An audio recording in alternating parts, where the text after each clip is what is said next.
What is up, and welcome back to another episode of Blood and Beer, the show where we talk blood sport and we drink beer. I'm your host, Matt, and as always, we've got some MMA to talk, some boxing, some beer to drink, the whole nine.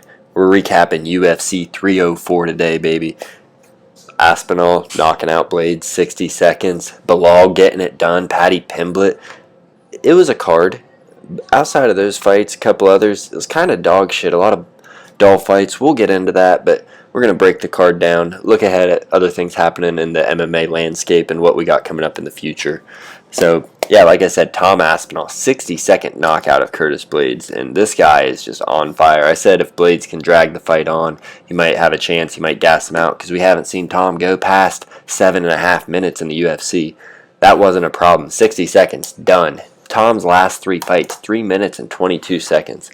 Obviously, John Jones is next, but, I mean, does anybody even want to see that, or do we want to see him start a new title reign? Because John Jones, it's going to be an awesome fight, I'm sure.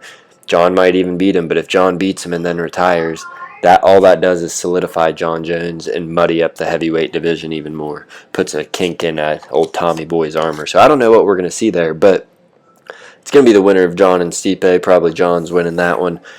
He's undeniable right now.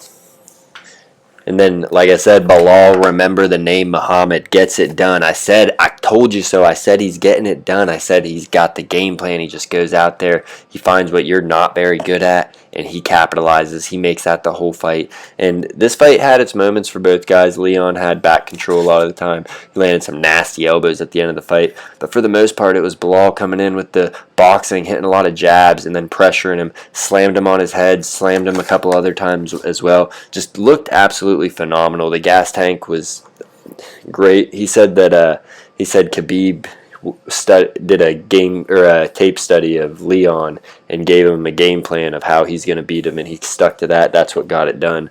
If that's true, man, Khabib's a good fucking coach.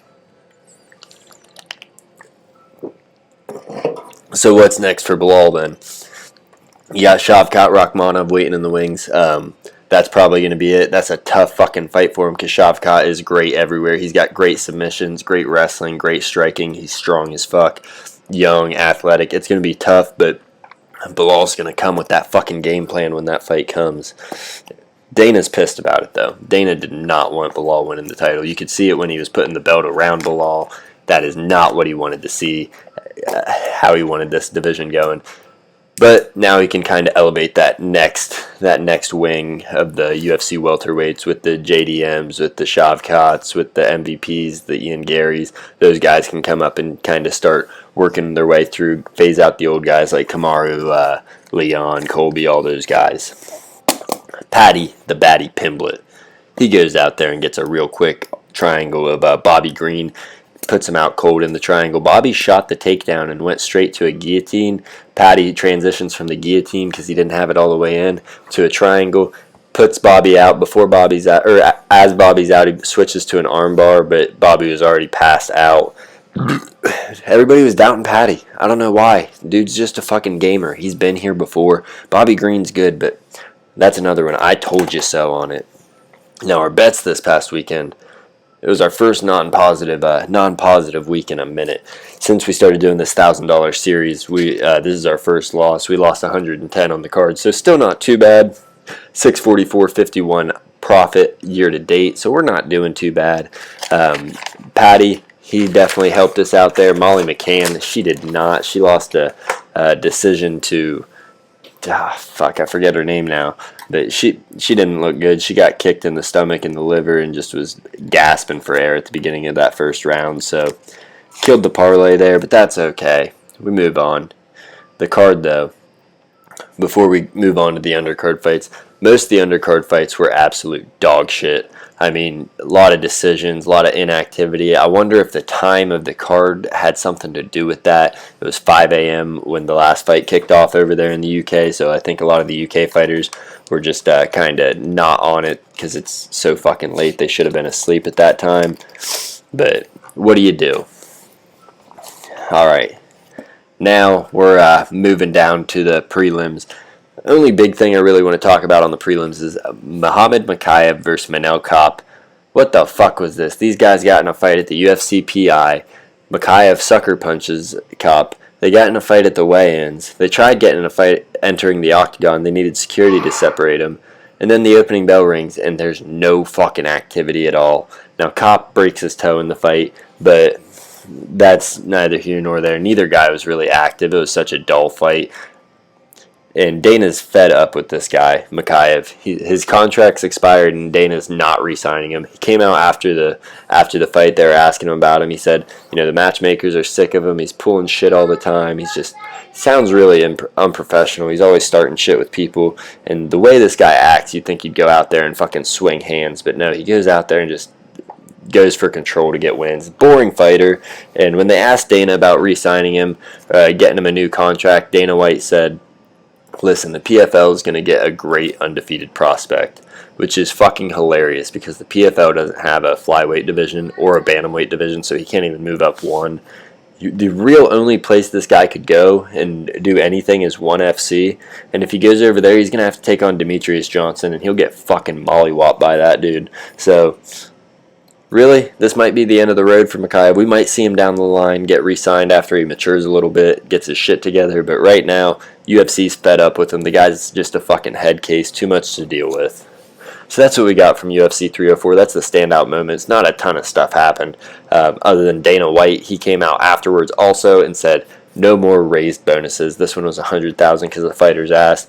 He said, look, it doesn't make them fight any better. There was fucking 9 decisions on the card. Fucking bullshit.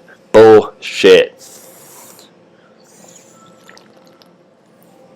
All right.